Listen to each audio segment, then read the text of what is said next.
Hey everybody, welcome to Always Bored, Never Boring. Today is just another quick roundup of Games Workshop news relating to the release of 9th edition and the various products relating to that new edition.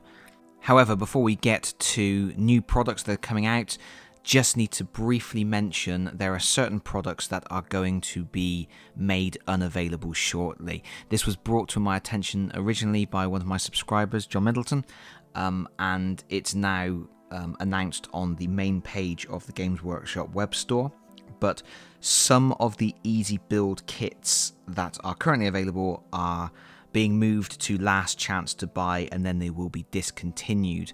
Those sets are the easy to build Intercessors, Aggressors and Reavers, the easy to build Redemptor Dreadnought, the easy to build Plague Marines, and the easy to build Lord Felthius with his Tainted Cohort. I guess the reason for that is these are all easy to build kits. They're designed to go together without glue, and they are to introduce people to the hobby.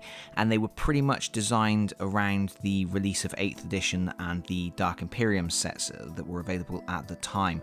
Two of the products that are going to be made unavailable, the Intercessors and the Plague Marines, were actually in the First Strike box, which was the £25 budget entry-level starter set at the time. And the other products there are, they were kind of the next step on once you'd got your starter set. If you wanted to start building your army, those were good options to go for because they allowed you to expand your forces while still dealing with that easy build format. So it may just be a case that it is seen that because First Strike, No Fear and Dark Imperium were the starter sets for 8th edition and are now going to be replaced by the new ones with the Necrons in, it may be the case that Games Workshop don't see a need to keep these kits in production because anybody new to the game now is going to be building slightly different forces. Regardless, those kits are becoming unavailable. I think the big one to watch out for is the disappearance of the Redemptor Dreadnought, which is a pretty decent miniature, and it's almost half the price of the regular Redemptor Dreadnought that you can get. You don't get all the weapon options that you get with the full kit, but it's £25 in the UK for the easy build version, which is a good price for a Dreadnought, and might be one worth grabbing before you have to pay that higher price for one. But anyway, so that's some stuff that is leaving the shelves to be replaced by a whole swathe of new stuff for 9th edition, including some new easy build miniatures, which we will talk about in a moment. Obviously, the biggest news of the week is that the new starter sets will be going up for pre-order next Saturday. This video is going live on August the 3rd, and the starter sets will be going up for pre-order on Saturday the 8th of August. I've already talked about these starter sets in a previous video.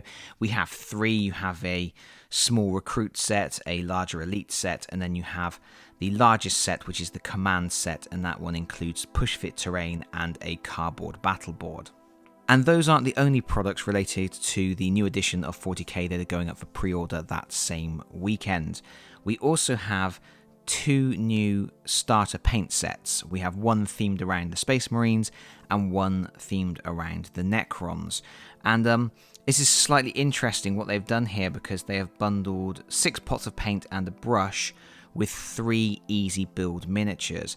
And the easy build miniatures are not the same as the ones that come in any of the starter sets. So they're going to have different poses, which means that those boxes give you additional miniatures to build your army and also increase the variety in the poses of the miniatures in your army. And at the moment, there's no word that those miniatures are going to be released separately, but I would imagine that at some point they will be available in a little 3-pack unit box as well without the paints.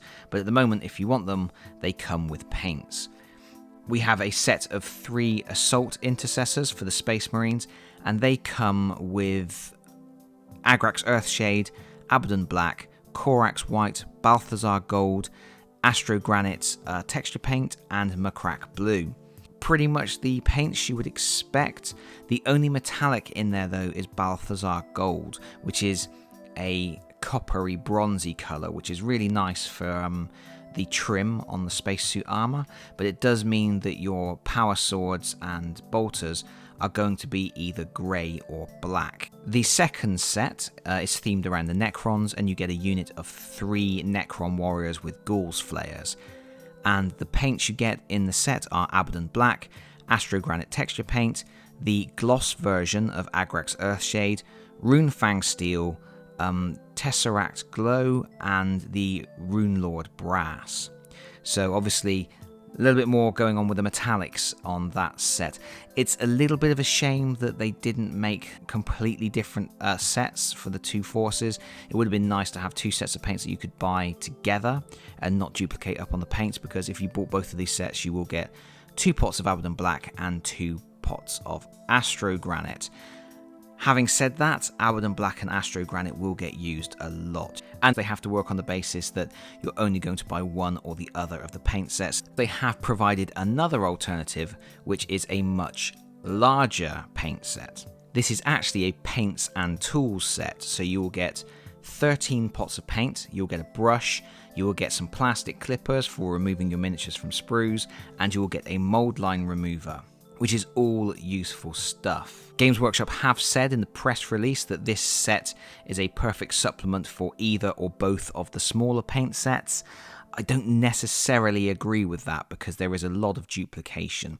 So the list of paints you're getting Abaddon Black again, Astro Granite again, Macrack Blue again, Runelord Brass again, Agrax Earthshade again, Tesseract Glow again, Runefang Steel again, Corax White again. You then get 5 paints that are not available in either of the other paint sets: Retributor Armor, Avalanche Sunset, Lead Belcher, Mephiston Red, and Bugman's Glow. All really good, useful paints that you will use a lot. And again, the paint set has been designed on the assumption that, you can pick up just that one paint set and you've got all of the broad range of colours you're going to need to do good tabletop work on Necrons or Space Marines. So I do think if you buy the bigger set, you can probably get away with skipping the smaller sets and just picking up any odd paints separately that you might need. That's my personal opinion. I don't see a point in buying all 3 paint sets, because you are going to end up with 3 pots of Abaddon Black, 3 pots of Astro Granite, and yes, they will get used. Those are your workhorse paints, but no one needs to start their paint collection with 3 pots of the same thing. Of course, if you buy the paints and tools set, you don't get those miniatures, and those miniatures will be a draw because they are different to the ones from the starter sets. But I do believe they will be made available separately at some point. I can't see they wouldn't be. Another product being released that I think a lot of people are going to be excited about is the Battlefield expansion set. This is a box which contains the push-fit terrain and the fold-out board that comes in the Command Edition starter set. It means you can get that terrain, get that board without having to buy the starter set with all the miniatures. So if you've already got an army and you don't want to collect Necrons or whatever, or you don't want to collect more Space Marines, but you just want that terrain, this is a way of getting it. It's also a way of incrementally expanding the sizes of your battles, because if you buy the Command Edition of the starter set, then you have enough terrain and a board that is big enough for the smallest size of battle, which is the Combat Patrol. If you purchased an additional set of the terrain, then you have enough to do an incursion size battle.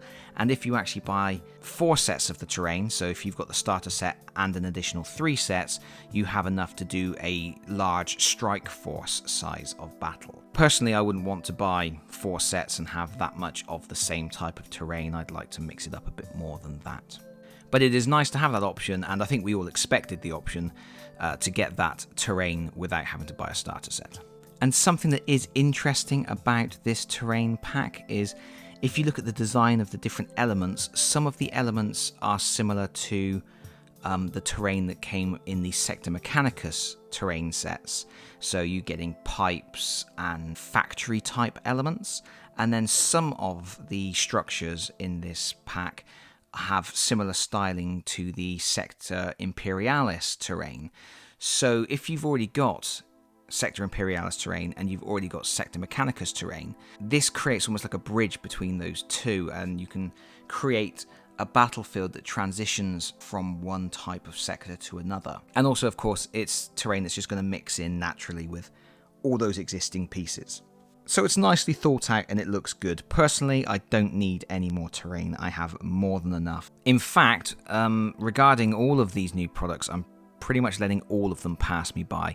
I will more than likely pick up a recruit box to check that out, but that will be the extent of delving into 9th edition, really. I have more than enough 40k stuff to be getting on with without adding anything else to the pile.